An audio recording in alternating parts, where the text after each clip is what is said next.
Salut les otaku, salut les gamers, j'espère que vous allez bien. Aujourd'hui, on se retrouve pour un colis du Japon qui décoiffe. Non, je pouvais pas ne pas la faire, quoi, parce que bon, aujourd'hui, ça veut pas. Voilà, bon. Je sais pas si vous l'aviez vu la dernière fois, mon dernier colis du Japon, je vous avais dit, il manque une partie. Alléluia.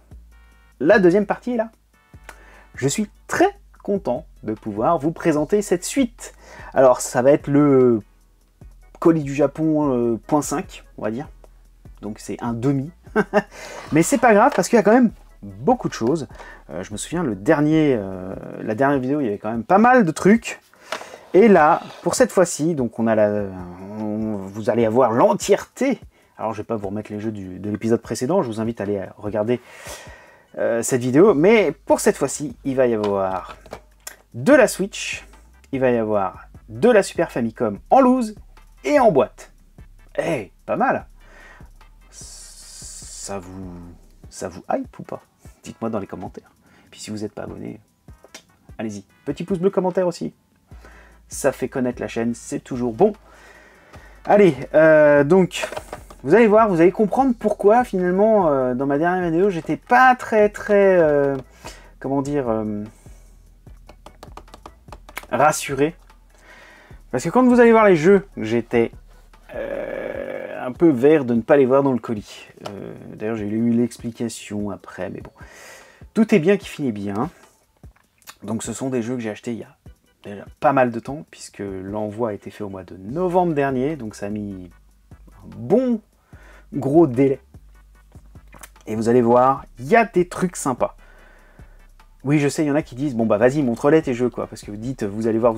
Oui, on y va, ça va, oh, hein. Alors, on commence avec des jeux qui sont sortis depuis le temps que je les avais achetés. Parce que, je vous refais un petit peu l'histoire, je les ai achetés il y a très longtemps, en fait. Et puis, j'ai attendu très longtemps avant de les faire envoyer. Donc, en fait, il y a des jeux qui sont même sortis en version européenne ou américaine. Bon, c'est pas bien grave, mais en tout cas, moi, je les ai achetés vraiment...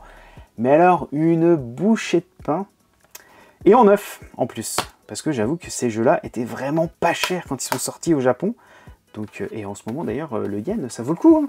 Ça vaut le coup. Vous avez 1 euro pour 140 dans ces eaux-là. 140 yens. Donc, ça vaut le coup. D'ailleurs, Kirito, j'ai vu qu'il était en ce moment au Japon. Si tu passes par ici, j'espère que ton voyage se passe très bien. Ou qu'il s'est très bien passé. En tout cas, tu nous fais rêver quand tu nous laisses tes vidéos et tes photos, surtout sur Facebook. Alors, on va commencer par Eastward. Voilà, Eastward qui est sorti dans nos contrées. Un petit jeu RPG-esque, non pas japonais, pas du tout, indé en plus, qui est magnifique. Alors, j'ai touché du doigt, je ne l'ai pas encore commencé. Je me suis dit que oh, visuellement ça a l'air cool. Bon, des stickers, on sait. Hein. Vous connaissez mon avis sur les stickers.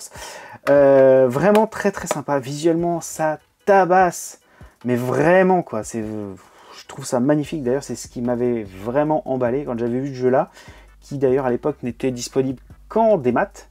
Je me suis dit, non, celui-ci, dès qu'il sort, il faut le prendre. Et c'est chose faite. Autre jeu indé qui était disponible exclusivement en démat et qui après a été porté en version physique, y compris en Europe, je crois. C'est un jeu qui, je crois, je l'avais pris. Alors là, il n'y a rien dedans, voilà. Oui, je vais vous montrer l'arrière, évidemment. Je l'avais pris parce que il m'a coûté 1500 yens, un truc comme ça, vraiment pas cher. Je l'ai pas mis encore dans la console. C'est un roguelite ou hack and slash, je crois, en 3D. Il s'agit de Ultra Age, voilà, Ultra Age, qui était vraiment pas cher. C'est une catastrophe, hein. C'est une catastrophe aujourd'hui. Oh là là, bon, c'est pas grave, on n'est pas là pour ça. Ultra Edge, vraiment très sympa comme jeu. Bon, vous avancez, vous tranchez, vous bastonnez, vous nettoyez les niveaux. Limite, vous passez l'aspirateur sur les niveaux pour vraiment tout récupérer, vous avancez. Voilà. Bon, ça va pas chercher très loin. C'est vraiment un jeu que j'ai pris pour avoir les frais de port gratuits, mais bon, c'est pas bien grave. C'était l'occasion de le prendre. Il était en boîte à l'époque. Maintenant, je crois qu'aussi il est disponible. Il y en a d'autres comme ça qui arrivent au fur et à mesure. des portages qui se retrouvent en fait en version européenne. Bon bah c'est tant mieux. Alors pour vous dire que c'est un jeu aussi que j'avais acheté il y a très longtemps. Alors ça par contre, je m'en souviens, je crois que c'est le jeu qui doit être inscrit au Guinness tellement il a mis du temps à sortir. C'est Clockwork Aquario. Alors je sais qu'il est sorti je crois chez un Strictly Limited ou un éditeur de ce type là. Hein. Moi je l'ai pris en version Jap. Pourquoi? Parce que je l'ai raté sur Strictly Limited. Je m'étais dit à une époque, bon j'arrête d'acheter là-dessus, on met trop de temps pour l'avoir. Et je crois que bah, j'ai bien fait parce que celui-ci fait le job très bien. On se retrouve aussi avec les mêmes traductions et sans avoir à attendre des 1000 et des 100 en matière de délai. Donc c'est dommage je trouve que pour un jeu aussi coloré, nous n'ayons pas de notice, rien du tout. C'est vraiment dommage parce que je trouve que le titre qui respire en fait les années 90, que ce soit dans le gameplay, que ce soit dans les couleurs, ça aurait été bien d'avoir un titre qui va jusqu'au bout de l'exercice, quoi, avec une petite notice bien colorée, qui dégueule de couleurs chatoyantes, on va dire. Bah là, on n'a pas ça. Bon, c'est bien dommage. Le jeu est pas mal. Bon, après, il se finit assez rapidement. Mais je suis bien content de me l'être pris en version originale, en tout cas. Parce que je crois qu'en version PAL, on peut se brosser. Jeu de shoot. Mais jeu de shoot qui malheureusement n'a pas été porté sur PlayStation. Il s'agit d'une compilation. Peut-être que Limited Run ou Strictly Limited ou Physical Games ou Red Art Games peut-être. Je sais plus. Je l'avais précommandé sur un de ces sites-là et après ils m'ont dit non, finalement on va pas le sortir, on vous rembourse. Avec le taux de change, je me suis fait avoir de 5 €, mais bon, c'est la vie. Il s'agit de Rolling Gunner plus Overpower. Alors ça c'est du titre, donc c'est un jeu de shoot. Alors c'est même, je crois que c'est une compilation où il y a plusieurs jeux de shoot. Alors ça franchement c'est...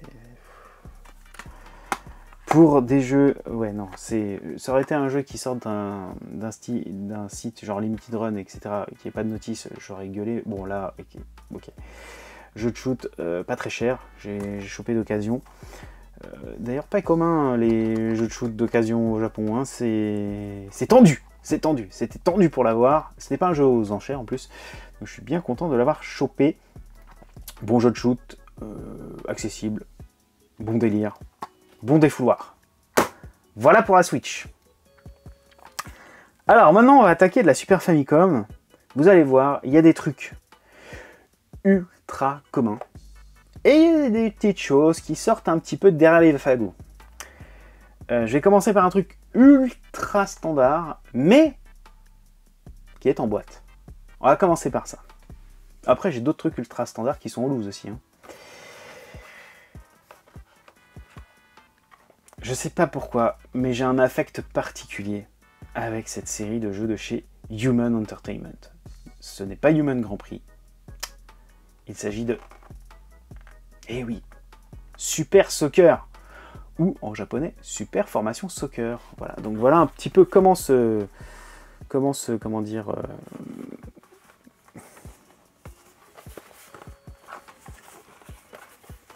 Vous avez tout vu là. Comment j'allais dire se comporte, non. Comment est la boîte, hein, tout simplement.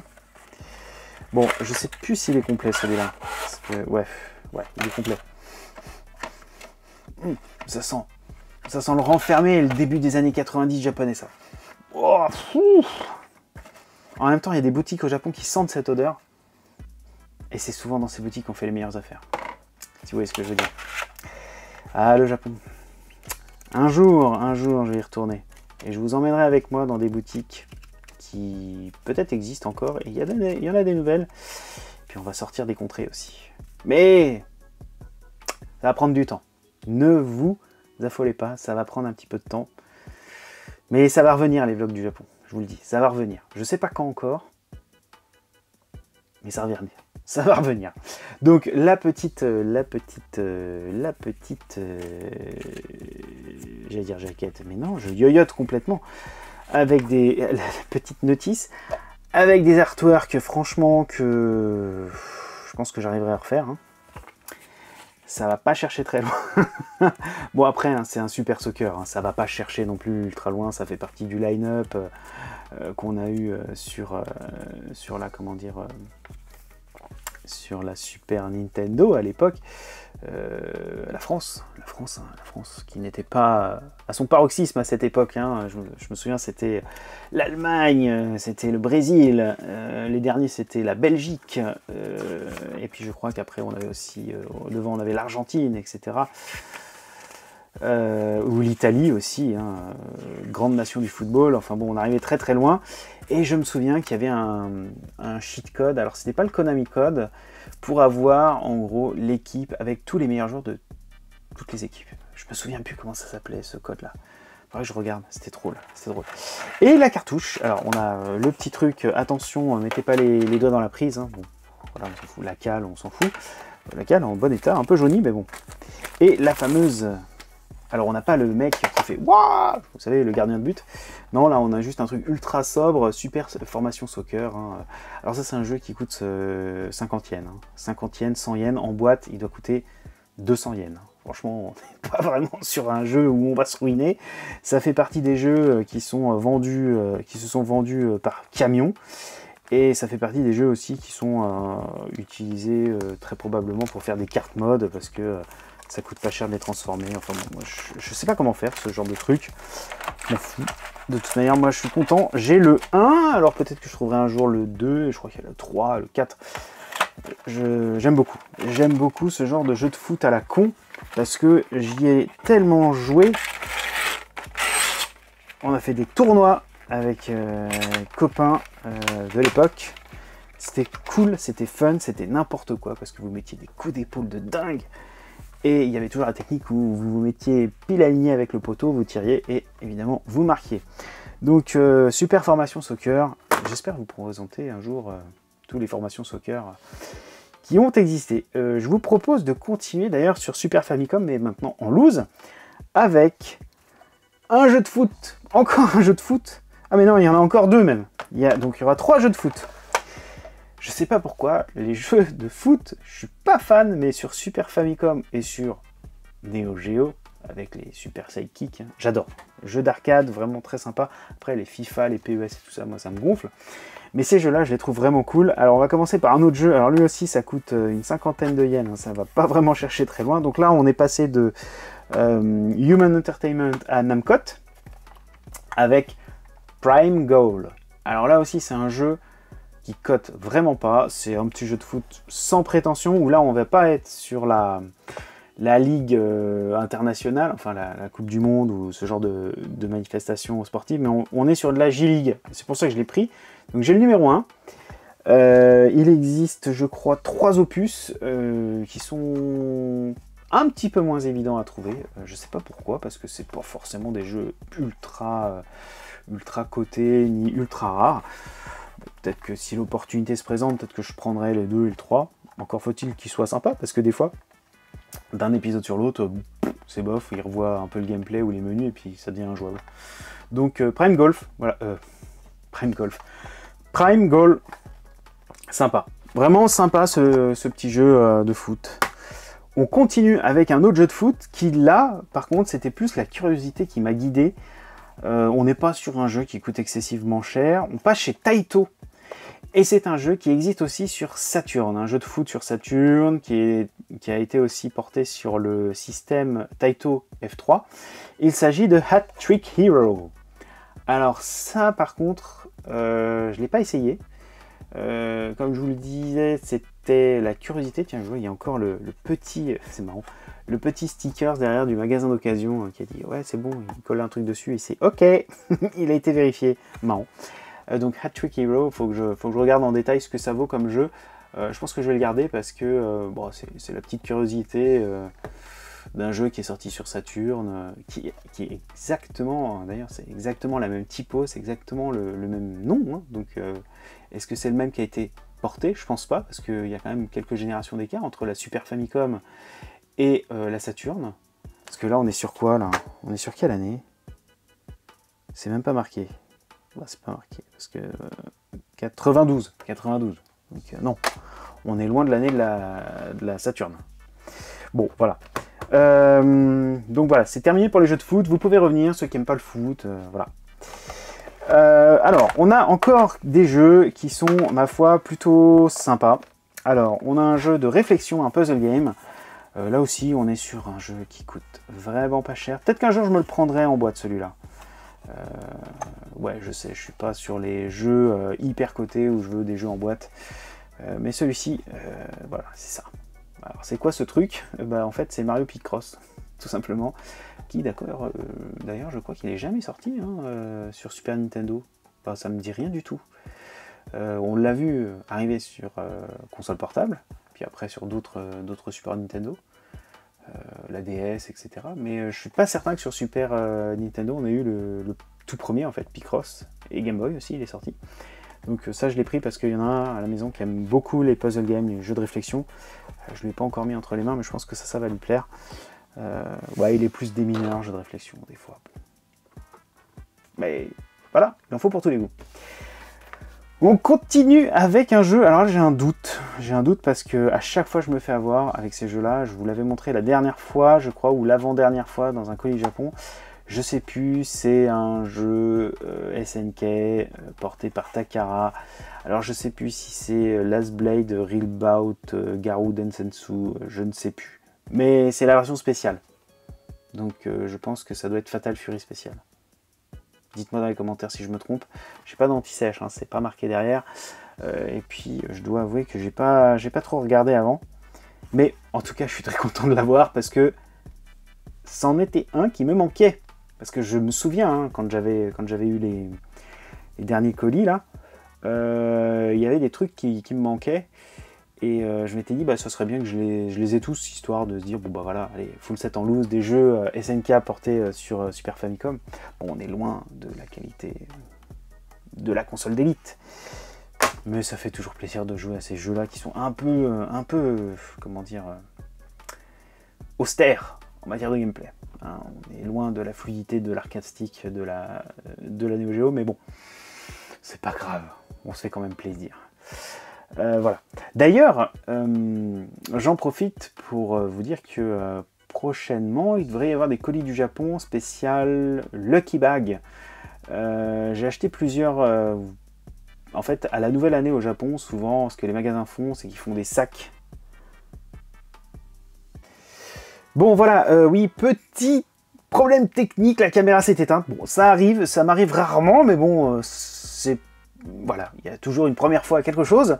Donc, je disais, oui, dans les magasins japonais, pour la nouvelle année, souvent, ce qu'ils font, c'est qu'ils mettent leur vieux stock dans des Lucky Bags, c'est-à-dire des sacs que vous payez pour des certaines sommes fixes, 1000, 2000, 5000, 10 000, 15 000, enfin bon, ça dépend vraiment ce que le commerçant a à vendre.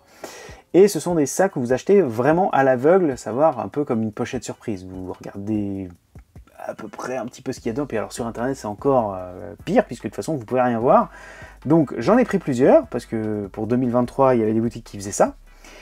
Je les ai achetés, et prochainement il devrait y avoir des vidéos colis du Japon spécial Lucky Bags. Ça vous avait plus ou moins plu la dernière fois, moi ça me fait délirer de voir un petit peu les jeux que je peux tirer au sort. Alors il peut y avoir des sombres bouses, comme des trucs qui sont passables, voire des trucs vraiment bien.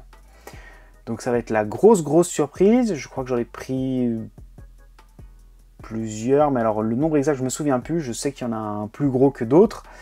Je crois que j'ai dû en prendre 3. J'hésite entre 3 et 4, hein, parce que bon, ça coûte pas très cher à l'achat, mais après le poids, etc., les douanes, machin, je voulais pas trop me faire flinguer sur des jeux, on va dire, plus que passables. Des Mahjong, etc., par exemple, ou des RPG juste où je vais rien comprendre. Donc ça va arriver sur la chaîne. Juste le temps que bah, les transports, les machins, enfin vous connaissez l'histoire quoi. Si vous regardez les vidéos colis du Japon, vous savez ce que c'est.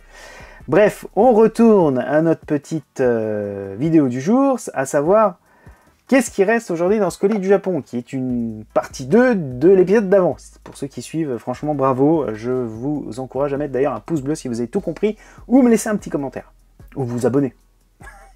Allez, 2023, on va essayer d'aller pousser un peu le score d'abonnés, peut-être aux 5000.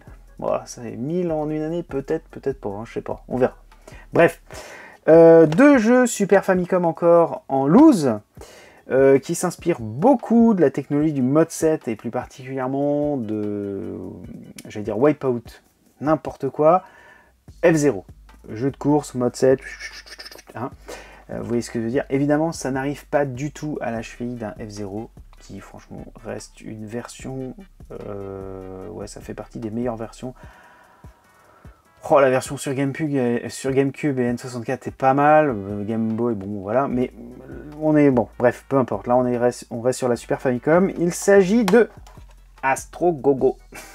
Astro Gogo, amis épileptiques, passez votre chemin, parce que c'est vraiment très très chargé en couleurs, même un peu trop. En termes de maniabilité, c'est assez sympa.